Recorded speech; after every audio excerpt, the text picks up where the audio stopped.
Fala galera, esse é o seu canal Pense com Gigantes, eu sou Jeff Souza e hoje nós vamos falar sobre os livros lidos no mês de agosto. Solta a vinheta!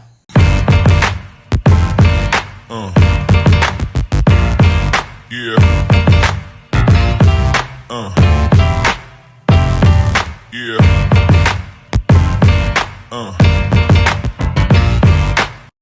Fala pessoal, então, nós vamos hoje tratar sobre 3 livros que eu li no mês de agosto, foram apenas 3, e eu acredito que um deles, quem sabe, possa despertar em você o desejo de lê-lo, e caso isso aconteça, eu não vou dar spoiler, mas eu apenas farei um resumo sobre cada um deles, o que é que eu achei, as primeiras impressões, e caso você se interesse, é só comprá-lo e ler, beleza? Então vamos lá pessoal, esse primeiro livro que nós vamos trabalhar aqui, ou que eu li, foi o primeiro livro lido no mês de agosto, ele é do Jean-Marc Bertholdi, Uma Religião Sem Deus, os Direitos Humanos e a Palavra de Deus, da editora Monergismo. Mas Jeff, do que é que se trata esse livro? Aqui nós temos uma severa e minuciosa crítica aos direitos humanos de 1789, bem como as suas ramificações, mas ele concentra basicamente suas críticas apenas a estes direitos humanos de 1789 especificamente. Bom, primeiro ele vai apresentar o pensamento de 3 grandes pensadores franceses e como eles apresentam os direitos humanos como ideologia da minoria: Michel Villey, Arnaud Lassos e Jean Madiran. Todos esses católicos clássicos e com pensamentos similares quanto aos direitos humanos como ideologia e oposta ao ensino das escrituras. No primeiro capítulo, Bertholdi usa Michel Villey afirmando que a criação dos direitos humanos foi a deturpação do direito do homem e, consequentemente, o instrumento do direito à sua jurisprudência. Isso porque o homem se afastou da lei divina, do poder soberano de Deus, fruto do racionalismo e princípios revolucionários do século XVII e do século XVIII. No segundo capítulo, Arnaud de Lassos é o nome ao qual Bertholdi vai apresentar. E ele tem uma ideia da Declaração dos Direitos Humanos e dos Cidadãos de 1789 que conduz diretamente à divinização do homem e, em particular, à divinização do Estado. Ele diz que o velho princípio romano, vox populi, vox dei, que nós conhecemos como a voz do povo, a voz de Deus, volta à tona, tirando a soberania divina da cena e se robustecendo do ateísmo prático mais radical. Jean Madiran é o personagem do terceiro capítulo. Bertholdi aponta um trabalho comparativo que Madiran faz entre a Declaração dos Direitos Humanos francesa, essa de 1789, e a Declaração da Independência americana, um pouco mais antiga, e apresenta as divergências que afetam diretamente a pessoa de Deus. Como exemplo, no determinado momento, a Declaração americana diz: Deus é a verdade, a norma, o princípio, a lei. A Declaração dos Direitos Humanos francesa, por sua vez, diz: Deus não passa de uma opinião facultativa. Os capítulos 4, 5 e 6, Bertholdi faz um panorama histórico, começando com as Escrituras e depois na história da Igreja, e demonstra que a ideologia dos direitos humanos não possui nenhuma base. O cerne do pensamento de Bertholdi é que a ideologia dos direitos humanos, na realidade, é uma busca incessante por liberdade desenfreada, mediante um afastamento acelerado dos fundamentos existentes nas Escrituras.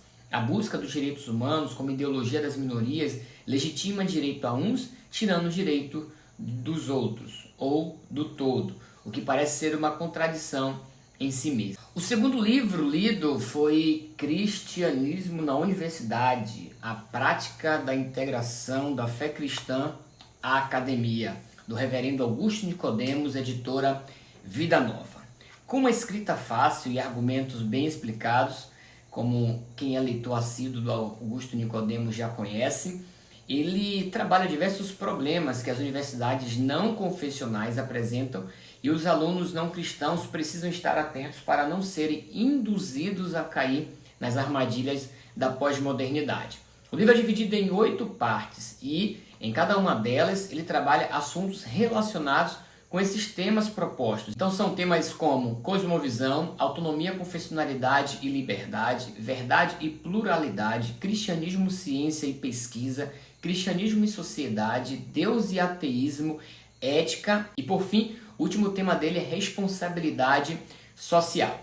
O livro tem 179 páginas recheadas de conselhos de um pastor a jovens. Na realidade, a sensação que eu tive lendo esse livro é como se eu estivesse numa palestra. Na verdade, O livro é justamente fruto de diversas palestras que Augusto Nicodemos, como chanceler da Universidade Mackenzie, proferiu em diversas ocasiões. Não tem muito o que falar desse livro, gente, pois são diversos assuntos atinentes à universidade, bem como o dia a dia.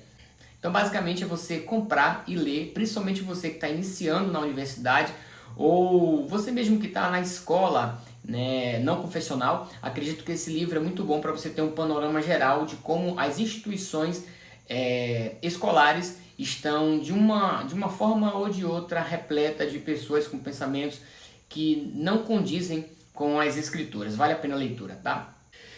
Por fim, mas não menos importante, na realidade o mais importante dos 3 livros que eu li esse mês, Universo ao Lado, um catálogo básico sobre cosmovisão do James Sire, da editora Monergismo. Gente, o que eu posso dizer desse livro é que para quem estuda cosmovisão, ele é um livro de cabeceira. James Sire simplesmente vai discorrer sobre as principais cosmovisões existentes. Não apenas isso, ele coloca as cosmovisões numa sequência tal que você percebe como uma sendo elaborada dentro da outra, ou na ausência de algo na outra.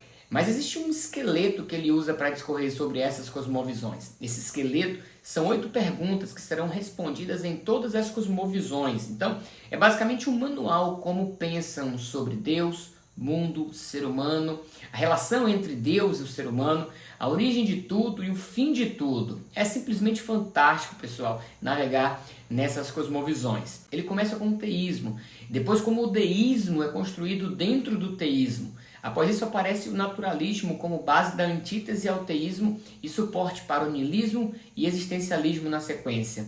Depois, ele vai apresentar o monismo panteísta oriental, com as religiões orientais, como o hinduísmo, o budismo e dentre outras. Posteriormente, a nova era, que eu confesso que eu não sabia, eu desconhecia essa cosmovisão, que tem uma perspectiva da psicoterapêutica e suas ramificações.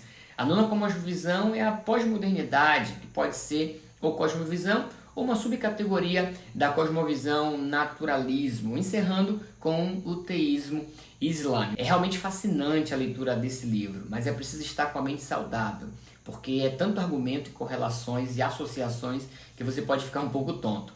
Mas o fim último é que é um espetáculo de livro e um mar de conhecimento. Eu indico aos professores de EBD, aos seminários, aos curiosos, eu indico a líderes de jovem, pastores. Bom, esse livro é a minha indicação para esse mês, porque eu tenho certeza que é um livro que vai florescer a sua mente com relação às diversas cosmovisões existentes, ou pelo menos as principais cosmovisões, e como é que elas têm as suas ramificações e respondem às perguntas primordiais da vida do ser humano.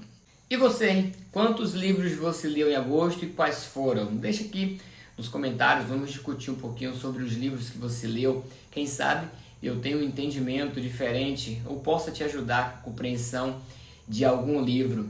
Então é isso, pessoal. Em outubro eu volto com as leituras lidas no mês de setembro. Se você tem algum livro especial que você queira um review, uma explicação, ou que você deseja que eu faça uma resenha desse livro, um vídeo específico sobre esse livro, deixa aqui no comentário. Quem sabe esse mês de setembro eu não posso ler esse livro e em outubro fazer um review, uma resenha desse livro específico que você tenha uma vontade de saber um pouco mais, tá bom? Deus abençoe, até a próxima, fique com Deus.